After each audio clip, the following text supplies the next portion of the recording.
नमस्कार दोस्तों, जय हिंद, वंदे मातरम। आप सभी का बहुत बहुत स्वागत है आपके अपने YouTube चैनल एग्जाम ट्रिकी में, जहां पर दोस्तों आज हम बात करने वाले हैं आपके इम्पॉर्टेंट फुल फॉर्म्स की।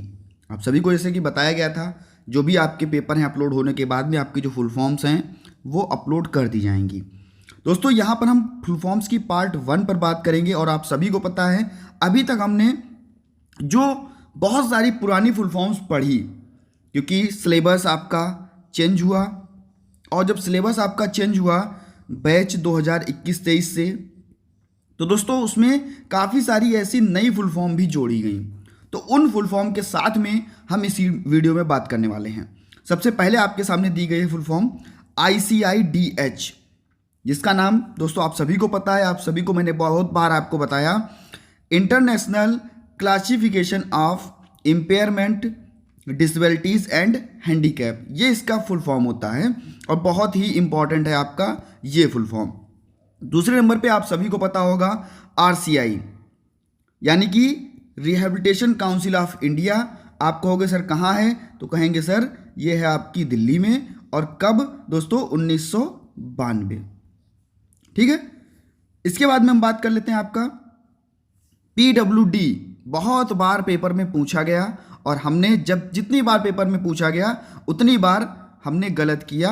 1995 की बात हो रही है, 7 दिव्यांगताओं की बात हो रही है और 3% दिव्यांगों के आरक्षण की बात हो रही है। दिव्यांगों के 3% आरक्षण की बात हो रही है भैया। Person with disabilities, equal opportunities, protection of rights and full participation act 1995, ये इसका फुल फॉर्म होता है। और आप इसी को लिख करके आइएगा अपने एग्जाम में। ठीक है। इसके बाद में अगर हम बात कर लेते हैं दोस्तों आपका नेक्स्ट है आपका RPWD। भैया बहुत सारी ऐसी फुल फॉर्म है आप लोगों ने अभी नहीं देखी होंगी, उनको भी बाद में हम बात करेंगे। लेकिन अभी जो आपके लिए इंपॉर्टेंट अभी तक आई हुई फुल फॉर्म जिसमें हम बात करेंगे RPWD, यानी कि rights of person with disabilities. जब आप इसकी बात करते हो तो कहते हो सर 2016 में आया, 21 प्रकार की दिव्यांगताएं बताई गई और आरक्षण 1% और बढ़ा दिया गया। यानी कि अभी तक दिव्यांगों को 3% का आरक्षण मिलता था, लेकिन अब जो है वो 4% का आरक्षण मिलेगा। समझ गए होंगे आप इतना। अब हम आगे बात करते हैं आपके नेक्स्ट फुल फॉर्म की, जिसका नाम है नेशनल ट्रस्ट एक्ट।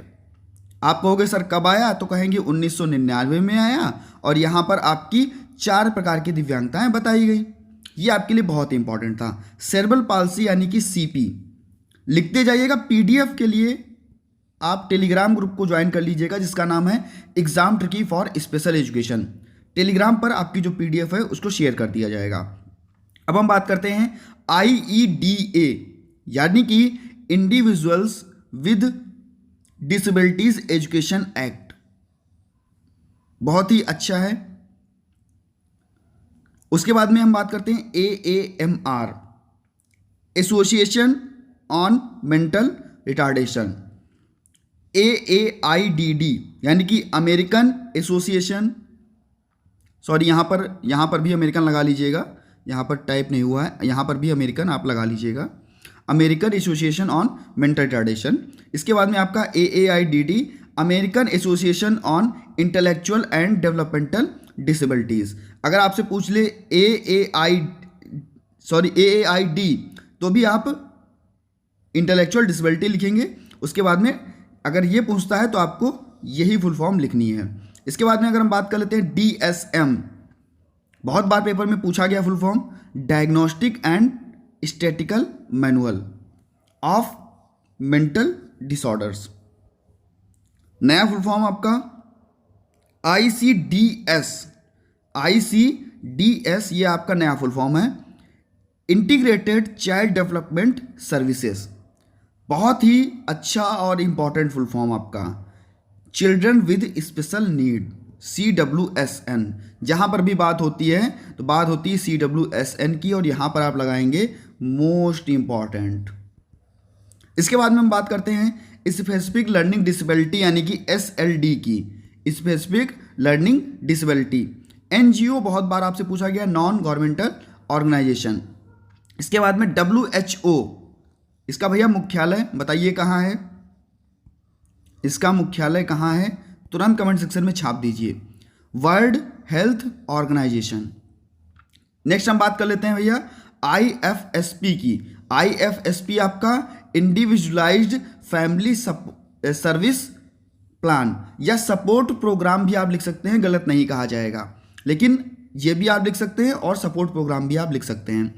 IEP यानी कि इंडिविजुअलाइज्ड एजुकेशन प्रोग्राम, और ये तो आप सभी को पता होगी क्योंकि आपने फाइल जो है वो IP की जरूर बनाई होगी और कितने बच्चों पर आपने कार्य किया था फर्स्ट ईयर में, ये भी आपको पता ही होगा। इसके बाद में ये दो फुल फॉर्म, ये पिछली बार पूछी गई फुल फॉर्म है और बच्चे जब ये पूछी गई फुल फॉर्म बच्चों ने ये लिख दिया। अंतर क्या है देखिएगा कितना अंतर है, केवल अंतर है आपका ECEC, और उन्होंने समझा कि ये जो फुल फॉर्म है ये नहीं होती है, ये फुल फॉर्म होती है क्योंकि अभी तक यही पढ़ा गया था।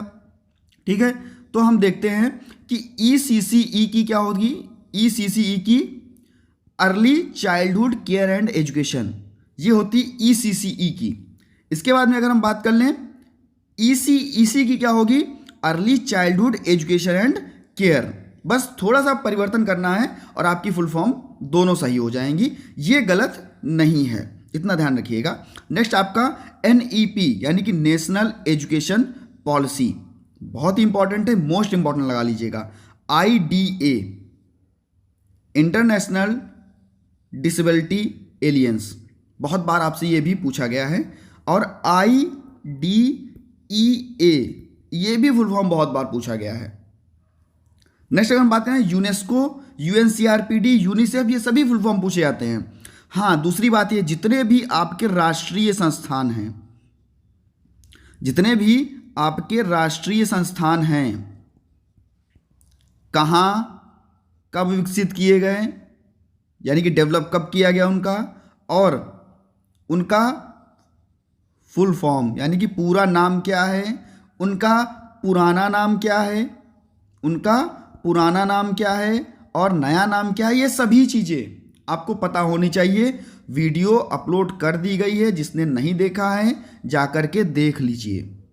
बहुत ही इम्पॉर्टेंट है, मोस्ट इम्पॉर्टेंट है आपके ये सारे के सारे राष्ट्रीय संस्थान, तो आप लोग ज़रूर देख लीजिएगा। और वीडियो मैंने टेलीग्राम पर भी शेयर कर दी थी और PDF भी टेलीग्राम पर शेयर कर दी गई है, आप उसको भी डाउनलोड कर सकते हैं। यूनेस्को यानी कि United Nations Educational Scientific and Cultural Organisation, बहुत ही इंपॉर्टेंट है। इसके बाद में आपका UNCRPD United Nations conversion on the rights of person with disabilities, बहुत ही important, United Nation conversion on the rights of person with disabilities. इसके बाद में UNDP United Nations Development Programme, most important लगाइएगा। इसके बाद में UNICEF United Nations International Children's Emergency Fund. इसके बाद में ICT, मोस्ट इंपॉर्टेंट लगा लीजिए, very very important, very very important. Information and communication technology, very very important, यहाँ पर आप लोग लगाइए।